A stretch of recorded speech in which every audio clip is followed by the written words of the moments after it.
es una forma de abordar la implementación de proyectos de desarrollo. Tiene la característica de que buscan cambios sistémicos, es decir, que los propios actores de un sistema de mercado en un determinado territorio, en un determinado sector, puedan solucionar los problemas. Lo que se denomina en este enfoque son las causas subyacentes o las causas de raíz a través de los propios actores. Y en este enfoque se trabaja principalmente con este tema del rol facilitador, que es una característica importante. ¿Esto qué quiere decir? Que los implementadores del proyecto no trabajan de manera directa con los actores como tradicionalmente se lo hacía, sino a través de identificar cuáles son sus roles, cuáles son sus funciones y cómo podrían funcionar de manera más eficiente para beneficiar obviamente a una población vulnerable. El enfoque de desarrollo de sistemas de mercado se basa en 3 principios fundamentales. Es el de la escala, es decir, que se pretende llegar a un número importante de actores en un determinado sector, en un determinado territorio. Impacto, es decir, lograr resultados en términos de mejorar o incrementar los ingresos de la población vulnerable, mejorar calidad del empleo o mejorar la competitividad de determinado sector en función, obviamente, a las características que tenga la población meta. Y la sostenibilidad, que eso es también otra de las características a diferencia de los enfoques tradicionales, que desde el inicio uno entra con la idea de hacer más eficientes las funciones de los sistemas de mercado, identificando cuáles son los incentivos y cuáles son las capacidades de estos actores para que las soluciones, las intervenciones que se validen o que se prueben puedan beneficiar a la población vulnerable.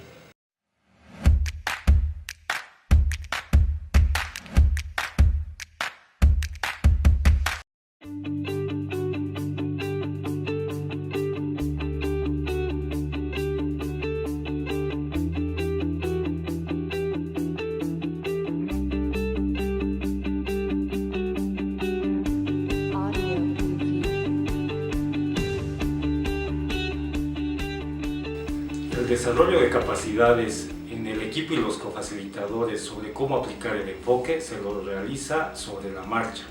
La mejor forma de desarrollar capacidades es aplicando. El método es aprender haciendo.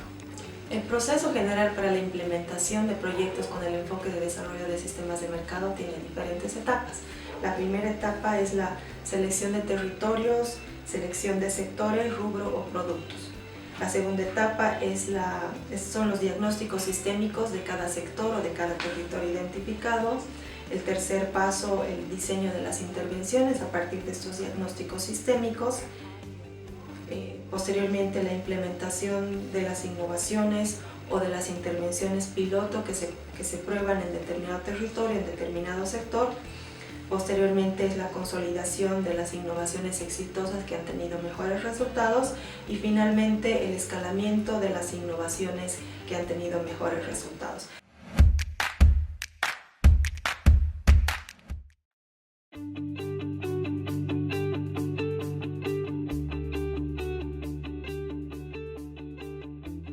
Una señal de la comprensión adecuada de un sistema es la capacidad de describirlo adecuadamente y con precisión, es decir, identificando sus características clave. Si vamos divagando sobre la información que vamos generando y no logramos precisar esta información, esto quiere decir que quizá necesitemos volver a analizar el sistema. En los diagnósticos sistémicos es importante tomar en cuenta el enfoque de género. Esto quiere decir diferenciar las necesidades, el acceso a recursos tanto de hombres como mujeres. Generalmente las mujeres tienen menos acceso a recursos y esto también tiene que ser reflejado en el análisis del grupo meta. El acceso y control a los recursos, tanto tangibles como intangibles, es una parte importante que dentro del análisis de género se debe tomar en cuenta. Es importante recopilar toda la información secundaria, estudios, datos estadísticos para tener una idea y sistematizar los elementos más esenciales a partir del cual uno puede entrar a los territorios con actores claves. Por ejemplo, trabajar con autoridades locales que puedan dar una idea o caracterizar el territorio es una muy buena medida.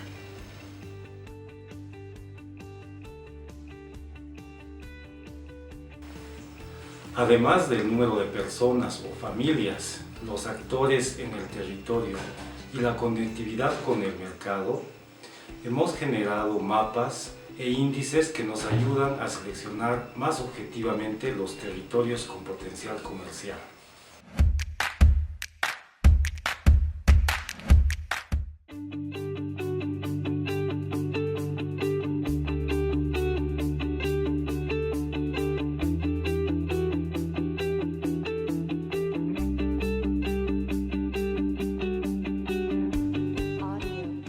Se debe tener mucho cuidado de distinguir entre relaciones causales entre dos variables de relaciones simplemente casuales.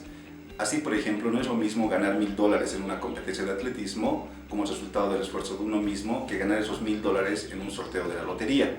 Este ejemplo es muy sencillo, pero en la realidad compleja existen muchos factores que hacen que confundamos las relaciones causales de aquellas casuales.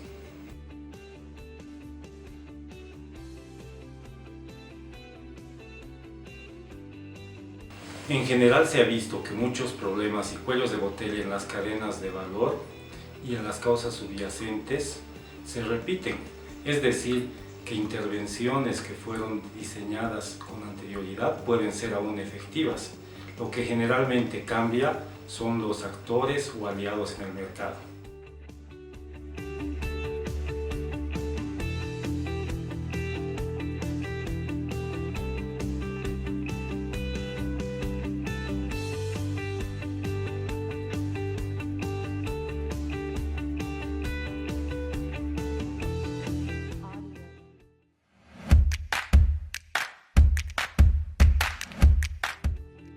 Es importante ser consciente de las limitaciones del proyecto en cuanto a tiempo, recursos y objeto temático al momento de abordar algunas problemáticas identificadas. En este caso, el proyecto tiene que tener la capacidad de identificar acciones en las cuales puede incidir y aquellas en las cuales solamente puede contribuir a solucionar un problema, pero no a solucionar el problema por sí mismo.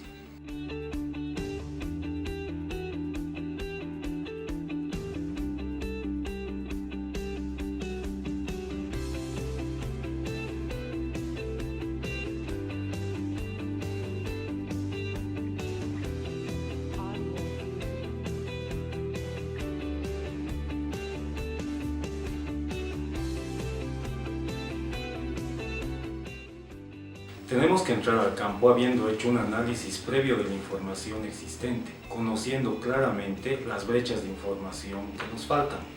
Inclusive, es importante tener una visión de cambio en el grupo meta, en las funciones de apoyo y en las reglas.